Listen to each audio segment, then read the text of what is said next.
My name is Manso and welcome to another episode of Don't Do Anything Stupid. In this video, you're gonna watch Marco Rubio humbles a reporter who's trying to downplay how evil the Iranian regime is and the assault that America just did on their nuclear facility. So let's watch the video. Why would you bury things in a mountain, 300 feet under the ground? Right. Why would you bury why do they have 60% enriched uranium? You don't need 60% enriched uranium. The only countries in the world that have uranium at 60% are countries that have nuclear weapons. Because they can quickly make it 90. They have all the elements. Why do they have a space program? Is Iran going to go to the moon? No, they're trying to build an ICBM. No, but that's a question. That's a question of intent, and you know, in the intelligence assessment that it was that Iran wanted to be a threshold state to use this leverage. Says? I'm talking about the public March assessment, and that's why I was asking you if you know something more from March. That's also an inaccurate representation of it. That's an accurate representation of it. That's not how intelligence is read. That's not how intelligence is used. Here's what the whole world knows. Forget about intelligence. What the IAEA knows. They are enriching uranium well beyond anything you need for a civil nuclear program. So why would you enrich uranium at 60%? Right. If you don't intend to one day use it to take it to 90 and build a weapon? Right. Why are you developing ICBMs? Why do you have 8,000 short-range missiles and 2,000 to 3,000 long mid-range missiles that you continue to develop? Why do you do all these things? They have everything they need for a nuclear weapon. They have the delivery mechanisms, they have the enrichment capability, they have the highly enriched uranium that is stored. Yes. That's all we need to see. Right. Well, and especially in the hands of a regime that's already involved in terrorism and proxies and all kinds of things around. They are the source of all instability. And no one's disputing that. I'm not doing that here. Western media is behaving like the idiots from the movie The Dictator. Against Iran's peaceful nuclear facilities. Peaceful nuclear facilities. Peaceful nuclear facilities. And will certainly never be used to attack oh boy. How is Western media falling so easily for the Iranian regime tricks? I don't know. Kudos to Marco Rubio for standing and literally calling her on the spot and not letting her divert the narrative to the place where Iran is the victim and they just want to create a peaceful nuclear program and go to space exploration and join Elon Musk on Mars. This is literally what the Western media is trying to sell you. Did we really need to attack their nuclear facility? Maybe they are trying to use it for space exploration and stuff like that. But here's what I want to tell you. Evil is evil. Doesn't matter which shape, which form, which hat. If he's wearing a religious brown robe or if he's Heil Hitlering everybody in the street, it's still the same evil. And that reminds me of the great Gerald the Witcher and one of my favorite quotes from that book, series, game. Killing Renfrey is the lesser evil. Evil is evil, Stragobor. Lesser, greater, middling. It's all the same. I'm not judging you. I haven't only done good in my life either. But now, if I have to choose between one evil and another, then I prefer not to choose at all. Powerful. Now, I brought you here another video that shows you how important and easy it is actually to expose the evil Islamic regime of Iran. Watch this coming from the United Nations. During the last 13 years that Human Rights Council is considering the situation of human rights in Iran, there has been no violation worse than 13 June act of aggression against Iran. Israel is the absolute evil and the main source of terror and insecurity in our region.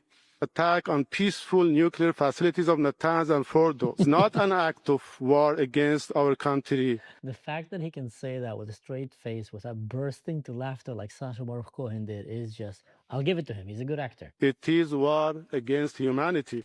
My name is Ulisse Elian and I'm a member of the Dutch Parliament. I commend the rapporteur for his workshop described on page 21 in his report to restrict use of the death penalty by the Islamic Republic of Iran.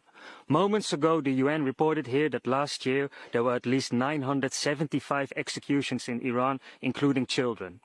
I know all about this. 2 of my family members in Iran were executed. And in my country, the Netherlands, we witnessed the killings of Iranian dissidents, Ali Motamed in 2015 and 2 years later, Ahmad Molanisi. Recently in Spain, Alejo Vidal was shot and Siamak Tamasbi nearly killed in the Netherlands. Mr. Rapporteur, in your talks with Iranian officials, have you raised their use of the death penalty against dissidents worldwide, given that Dutch, Swedish, French and UK intelligence have all confirmed that Iran is hiring criminal gangs to carry out violent attacks here in Europe? Will you confront Iran over the use of terror against dissidents and Jews? I urge this Council, if you truly value the right to life, then you must expose Iran's strategy of hiring assassins to strike fear into anyone who dares to oppose them. I urge the United Nations, you must refute the blatant lies that were just told here, hold Tehran accountable and cut off its long arm of terrorism.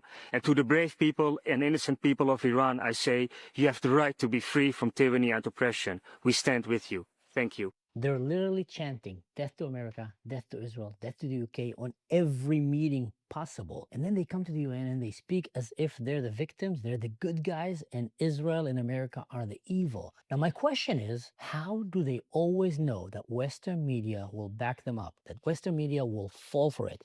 How is it? Hamas knew that, Hezbollah knows that, the Houthis know that, Iran knew that. Who's paying them? Who's behind this? Who's giving them the money? Because how on earth do they always know that all they need to do is play the victim while committing the worst crimes against humanity? And Western media will always back them up. Not all, mostly in the left, but will always back them up. How? It's a very good question. But Marco was not having it, and he insisted on standing his ground and exposing them. And we need more people like Marco, like this guy here. What's his name? Like Ulysses Ilian, people like that, to keep exposing them. Because I'm telling you what, Western media is not going to expose them. You cannot expect them to expose the bad guys. They will always try to down the good guys, but not expose the bad guys, which is a very, very tragic situation. But hey, it is what it is, and that's why more people are coming to podcasts right now rather than going to Western media, because you just can't trust them. Stay safe and don't do anything stupid. And in general, don't give excuses to the bad, evil regimes around the world and then call yourself an activist. You're not an activist. You're a useful idiot on steroids. For over 4 decades, the Iranian people have lived under fear, control, and repression. This is not just a story about a military force. This is a story about a people yearning for freedom, caught in the middle of a regime that fears the freedom of its own citizens more than any foreign threat. Founded after the 1979 revolution, the IRGC has evolved into a powerful terrorist institution that silences the struggling Iranian people, crushes any opposition, and exports terror beyond Iran's borders, all while claiming to defend Islamic values. In 2009, they shot protesters demanding fair elections. In 2019, they killed over 1,500 civilians in a matter of days during anti-government unrest. And in 2022, the world watched as 22-year-old Mahsa Amini died in the custody of Iran's so-called morality police, sparking a nationwide uprising. Students, women, journalists, Kurds, and Balochis have been and still are persecuted. Through surveillance, torture, executions, and exile, the IRGC has turned the country into a prison for its own people.